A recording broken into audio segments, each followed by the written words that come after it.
இருக்கா? சூப்பரா இருக்கா? இன்னும் ஒரு வாய் வாய்ங்க ஒரே வாங்கிட்டு போ.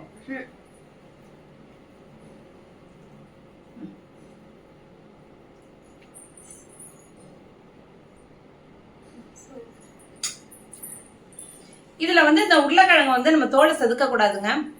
தோலை செத்தாம இந்த தோலோட போட்டு சாப்பிட்றது தான் டேஸ்ட்டு வேற லெவலா இருக்கும். அதுல ஒரு ஃப்ளேவர் இருக்கு, தோலோட செய்யறதுல ஒரு ஃப்ளேவர் இருக்கு. ஸோ ட்ரை பண்ணுங்க. Welcome to me channel Shanthi Sundar vlogs.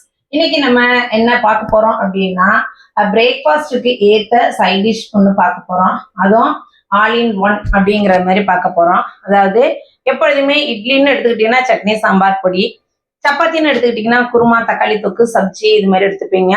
பூரின்னு எடுத்துக்கிட்டா பூரி கிழங்கு, பொங்கல்னு எடுத்துக்கிட்டா சட்னி சாம்பார் இது மாதிரி தானே செஞ்சு சாப்பிடுவோம். இன்னைக்கு ஒரே டிஷ்ஷு அத்தனை விதமான பிரேக்ஃபாஸ்ட்டுக்கும் ரொம்ப பெஸ்டான காம்பினேஷனா இருக்க போகுது. ஈவன் சாதத்துல போட்டு பிசைஞ்சு சாப்பிட கூட அவ்வளோ ஒரு சூப்பரா இருக்கக்கூடிய சைட் டிஷ்ஷை நம்ம 10 நிமிஷத்துல செஞ்சு முடிச்சிடலாங்க. குக்கர்ல வைக்க போறோம், அது விசில் வந்துச்சுன்னா ரெடி ஆயிடுச்சு, அவ்வளவுதான். அவ்வளோ ஒரு சூப்பரான சைட் டிஷ் என்ன அப்படிங்கிறத நம்ம பார்க்கலாம் வாங்க. வீடியோக்குள்ள போய் நான் என்ன பண்றேன், அது எல்லா டிஃபனுக்கும் எப்படி ஏத்ததா இருக்கும் அப்படிங்கறதையும் உங்கள்கிட்ட சொல்றேன். போலாமா? வீடியோக்குள்ள போலாமா? இப்ப பாத்தீங்கன்னா இங்க நான் கத்திரிக்காய் 3 கத்திரிக்காய் மீடியம் சைஸ் 3 கத்திரிக்காவை இது மாதிரி கட் பண்ணி வச்சுக்கலாம். இது மாதிரி கட் பண்ணி வச்சுக்கலாம். இது நீங்க பெரிய துண்டுகளா கூட போட்டுக்கலாம், இது ஒன்றும் பிரச்சனை கிடையாது. ஒரு ரஃபாவே கட் பண்ணி வச்சுக்கலாம். அதே மாதிரி 2 உருளைக்கிழங்கு நான் தோல்லாம் சீவவே இல்லை, நல்லா வாஷ் பண்ணிட்டு இது மாதிரி கட் பண்ணி வச்சிருக்கேன். இப்ப இது வச்சிருக்கோம் இல்லையா, அதுக்கு இங்க என்ன தேவைப்படுது அப்படின்னா பச்சை மிளகா, சின்ன வெங்காயம் ஒரு 10 சின்ன வெங்காயம் பொடியா கட் பண்ணி வச்சிருக்கேன், ஒரு 3 தக்காளி பழம் கட் பண்ணி வச்சிருக்கேன், அப்புறம் கருவேப்பிலை, ஒரு 50 கிராம் அளவுக்கு பைத்தம்பருப்பு. இந்த பைத்தம்பருப்பை நல்லா வாஷ் பண்ணிடலாம். ஃபர்ஸ்ட் வாஷ் பண்ணிட்டு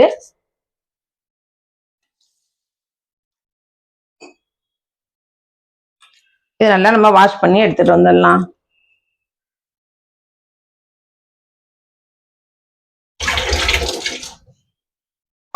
இந்த சைட் டிஷ் வந்து நம்ம குக்கர்ல தான் பண்ண போறோம். ரொம்ப ஈஸியா சட்டுன்னு வேலை முடிஞ்சிடும், ரொம்ப நேரம் மெனக்கடணும் அப்படிங்கிற அவசியமே கிடையாது. இப்ப இந்த குக்கர் எடுத்துக்கிட்டோம் அப்படின்னு வச்சுக்கிட்டீங்கன்னு வச்சுங்களேன், உருளைக்கிழங்கு,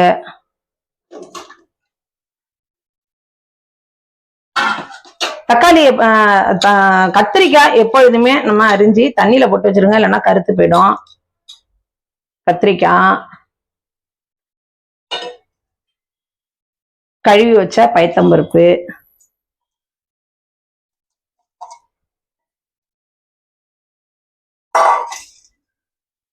காரத்துக்கு நான் பச்சை மிளகாய் மட்டும்தான் போடுறேன், மிளகாத்தூள்லாம் கிடையாது. அதனால 3 பச்சை மிளகாய் போட்டுக்கிட்டேன். சின்ன வெங்காயம் ஒரு 10 சின்ன வெங்காயம் பொடியா கட் பண்ணி வச்சிருக்கேன், அதை போட்டுக்கிறேன். தக்காளி பழம், இது எல்லாத்தையும் நம்ம இதுல சேர்த்தாச்சு. இப்ப இது முழுகிற அளவுக்கு தண்ணி சேர்த்துக்கலாம்.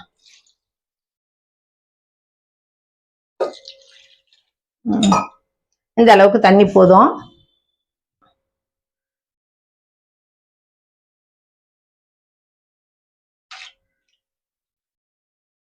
இத ஒரு 3 விசில் விட்டு நம்ம இறக்கிக்கலாம். ரெடி ஆயிடுச்சு, ரெசிபி வந்து நமக்கு ரெடி ஆயிடும். ஸோ 3 விசில் விட்டு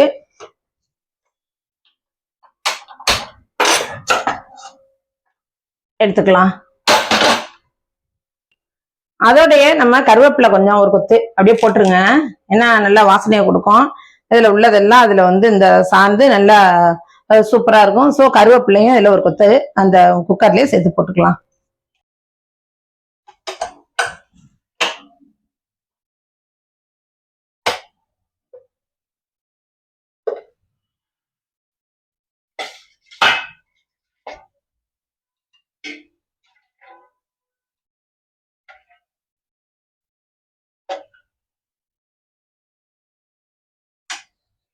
இப்ப பாத்தீங்கன்னா நல்லா வெந்துருச்சு, நல்லா அழகா அப்படியே மலர்ந்து சூப்பரா வெந்துருச்சு பாருங்க. இப்ப இது என்ன பண்ண போறோம், எக்ஸ்ட்ராவா தண்ணி இருக்கு பார்த்தீங்களா, அந்த தண்ணியை கொஞ்சம் இதை எடுத்துடலாம். அது ஏன் அப்படின்னா நம்ம வந்து இதை கடைய போறோம். இப்ப கடையும் போது தண்ணி இருந்துச்சுன்னா டிஸ்டர்பன்ஸா இருக்கும். தண்ணி இருக்கட்டும், அப்படியே இருக்கட்டும். நம்ம தண்ணி இதுல சேர்த்துக்கலாம். ஃபர்ஸ்ட் இதை நம்ம கடைஞ்சுக்கலாம். சரியா? பாருங்க, கூழ் மாதிரி குழான்ட்டு கடையாம அங்க கத்திரிக்காய், உருளைக்கிழங்கு, பருப்பு, தக்காளி இதெல்லாம் தெரியணும். அந்த மாதிரி கடைங்க. இப்படி அழுத்தி அழுத்தி விட்டு அங்கங்க.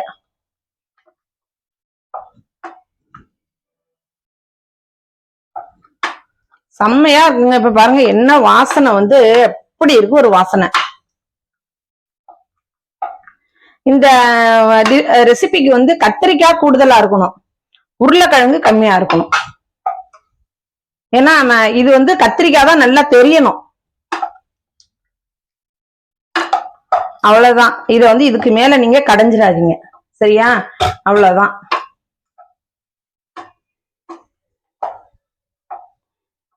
கரெக்டா இருக்குது. ஓகேவா?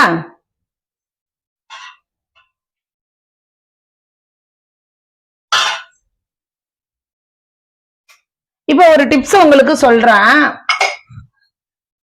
இதுல தேவையான அளவுக்கு நம்ம உப்பு சேர்த்துக்கலாம். உப்பு சேர்த்துக்கிட்டு நல்லா கலந்து விட்டுருங்க. நல்லா கலந்து விட்ட பிறகு இது வந்து என்ன பண்ணறோம் அப்படின்னு சொல்லி பார்த்தா, நம்ம சப்பாத்திக்கு பூரிக்கு இதை எடுக்க போறோம். ஓகேவா? இத நீங்க என்ன பண்ணலாம் அப்படின்னா, ஃபர்ஸ்ட் தாளிச்சிடுங்க.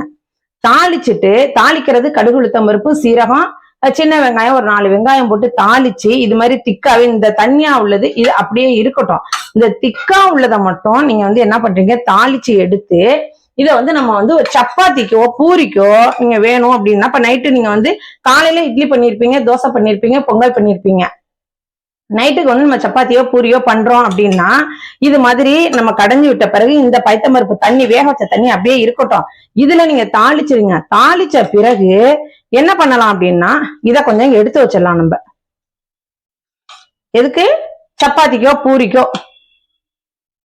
இது மாதிரி நம்ம கொஞ்சம் எடுத்து வச்சுட்டு, அதுக்கப்புறமா இந்த தண்ணி அதுல சேர்த்து கொதிக்க விட்டோம்னா இட்லிக்கு ஆயிடும். சரியா? இது இப்ப உங்களுக்கு புரியும்னு நான் நினைக்கிறேன். ஓகே, இப்ப இதை நம்ம தாளிச்சு கொட்டிடலாமா? கடுகு, உளுந்தம்பருப்பு, கொஞ்சம் சீரகம், இதோட ஒரு 4 சின்ன வெங்காயம் பொடியா கட் பண்ணதை வதக்கிக்கிறோம். ஆல்ரெடி கருவேப்பிலை நம்ம போட்டுட்டோம், இன்னொரு கொத்து போட்டுக்கலாம். கருவேப்பிலை எல்லாம் எவ்வளவு வேணாலும் போட்டுக்கலாங்க, ஒன்றும் பிரச்சனை கிடையாது. பாருங்க, இப்ப இதுல கொட்டிடலாம்.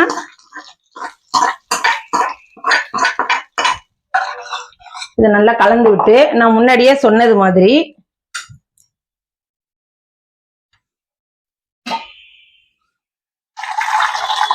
இந்த ரெசிபிக்கு வந்து இன்னொன்னு முக்கியமான விஷயம் வந்து, கொத்தமல்லி வந்து நிறைய போடுங்க. அவ்வளவு அருமையா இருக்கும். கொத்தமல்லி தலை சேர்த்து நான் முன்னாடியே சொன்னது மாதிரி சப்பாத்திக்கோ இல்ல உங்களுக்கு பூரிக்கோ செய்யணும் வேணும் அப்படின்னா இது மாதிரி நீங்க தனியா எடுத்து வச்சிருங்க. உங்களுக்கு வேணுங்கிற அளவுக்கு எடுத்து வச்சுக்கோங்க. இல்ல வெறும் நான் சப்பாத்தி பூரிக்கு மட்டும்தான் பண்றேன், எனக்கு இட்லி தோசைக்கு வேண்டாம்னா இதே திக்னஸ்க்கு பண்ணிக்கோங்க. தண்ணி கொஞ்சம் கம்மியா சேர்த்து இந்த திக்னஸ்க்கு வச்சுக்கோங்க. இல்ல எனக்கு தண்ணியா வேணும்னா தண்ணியும் கலந்துக்கலாம். இப்ப இது வந்து நம்ம வந்து சப்பாத்திக்கு இல்ல பூரிக்கு எடுத்து வச்சுட்டோம். இப்படியே இருக்கட்டும். நம்ம வேக வச்சு வச்சிருக்கோம், அந்த தண்ணி இருத்து வச்சிருக்கோம் இல்லையா, இதை இப்ப இதுல சேர்த்துக்கலாம். அதாவது இட்லிக்கு அந்த எந்த அளவுக்கு கன்சிஸ்டன்சி நமக்கு தேவையோ அந்த அளவுக்கு இது கரெக்டா இருக்கும். ஊத்தி சாப்பிட்றதுக்கு சூப்பரா இருக்கும் இது. இப்ப இதை வந்து நம்ம வந்து திரும்ப இதை நம்ம வந்து கொதிக்க வைக்கணுங்கிற அவசியமும் கிடையாது, தேவைப்பட்டா கொதிக்க வச்சுக்கோங்க.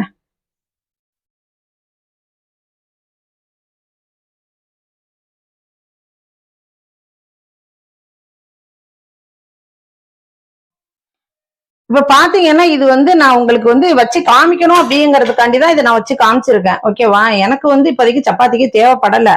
நான் வந்து உங்கள்கிட்ட வச்சு காமிக்கணும் அப்படிங்கிறதுக்காண்டிதான் நான் இதை எடுத்து கம்மியா வச்சு அதுக்கப்புறம் நம்ம வந்து இட்லிக்கு தனியா வச்சிருக்கோம், தனியா வச்சிருக்கோம். இந்த கோசமல்லி வந்து அவ்வளவு ஒரு சூப்பரா இருக்குங்க. இது பொங்கலுக்கு எல்லாம் வச்சு சாப்பிடும் போது சொல்லவே வேண்டாம், அவ்வளவு ஒரு டேஸ்ட் அட்டகாசமா இருக்கும். பாருங்க, நான் தாளிச்சு ஒரு கொதி விடுறேன். நல்லா கொதிச்சிடுச்சு.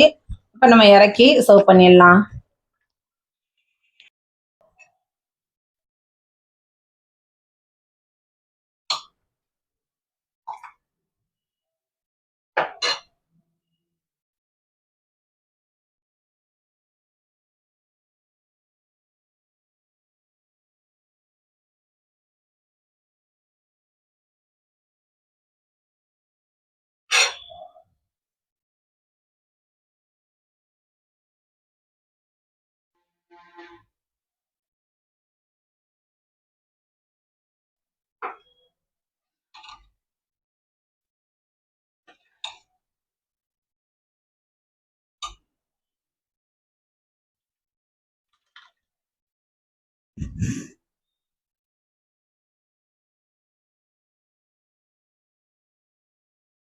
செம்ம சூப்பரா ரெடி ஆயிடுச்சு பார்த்தீங்களா? சப்பாத்திக்கு, நம்மளுக்கு இட்லிக்கு, தோசைக்கு வச்சுக்கலாம். ஓகேவா? இது சப்பாத்திக்கோ பூரிக்கோ வச்சுக்கலாம். சாதத்துல போட்டு பிசைஞ்சுமே சாப்பிடலாம். இல்ல சைடா வச்சு கூட நீங்க சாப்பிடலாம். ஒரு மோர் சாதம் போட்டு சைட்ல இதை வச்சு கூட நீங்க பிசைஞ்சு சாப்பிடலாம். அவ்வளோ ஒரு அருமையான கோசுமல்லி ரெடி ஆயிடுச்சு. இந்த மாதிரி அப்படியே சுட சுட தட்டுல இட்லியை குட்டி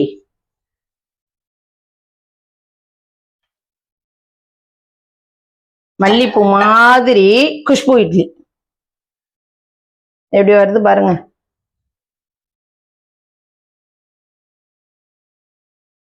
நான் ஏற்கனவே இட்லி மாவு அரைக்கிறது எப்படிங்கிற வீடியோ போட்டிருக்கேன் பாருங்க. அப்படியே சுட்டிங்கன்னா அப்படி இருக்கும் இட்லி. ஆஹா,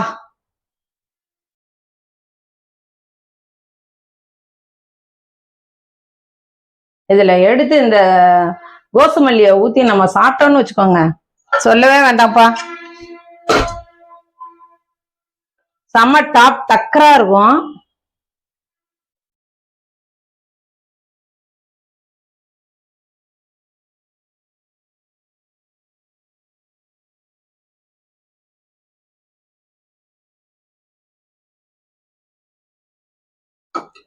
இந்த 5 இட்லியோட சேர்த்து இன்னும் 5 இட்லி எக்ஸ்ட்ராவா நம்ம சாப்பிடலாம். அந்த அளவுக்கு அருமையா இருக்கும்.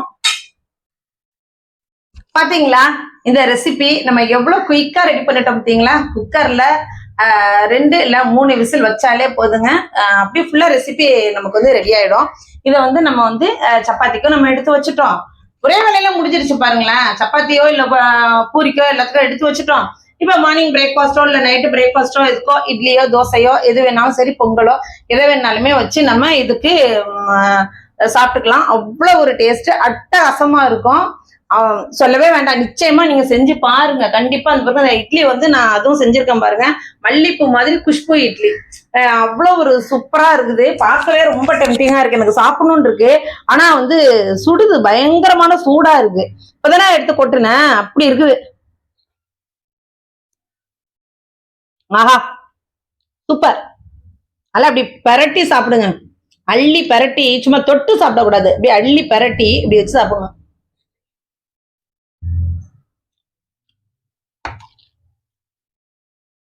கண்டிப்பா இந்த வீடியோ உங்களுக்கு பிடிச்சிருக்கும்னு நான் நம்புறேன். உங்களுக்கு பிடிச்சிருந்துச்சுன்னா லைக் பண்ணுங்க, ஷேர் பண்ணுங்க, கமெண்ட் பண்ணுங்க. புதுசா பாக்குறீங்க அப்படின்னா சாந்தி சண்டே விலாக்ஸை சப்ஸ்கிரைப் பண்ணிக்கோங்க. நீங்க லைக் பண்ணும்போது ஹைப்புங்கிற ஆப்ஷன் உங்களுக்கு காமிக்கும், ரைட் சைடு காமிக்கும். ரைட் சைடு தள்ளி விட்டீங்க அப்படின்னா அந்த ஹைப் வரும். நீங்க அதை கிளிக் பண்ணினீங்கன்னா எனக்கு ரொம்ப யூஸ்ஃபுல்லா இருக்கும். அதோட உங்களுக்கு இந்த ரெசிபி எனக்கு ரொம்ப யூஸ்ஃபுல்லா இருக்கு அப்படின்னு நீங்க நினைச்சீங்கன்னா தேங்க்ஸுங்கிற ஆப்ஷன் கூட இருக்கு. அதை கூட நீங்க யூஸ் பண்ணிக்கலாம். இதே மாதிரி இன்ட்ரெஸ்டிங்கான இன்னொரு வீடியோல உங்களை நான் மிஸ் பண்றேன். பாய்.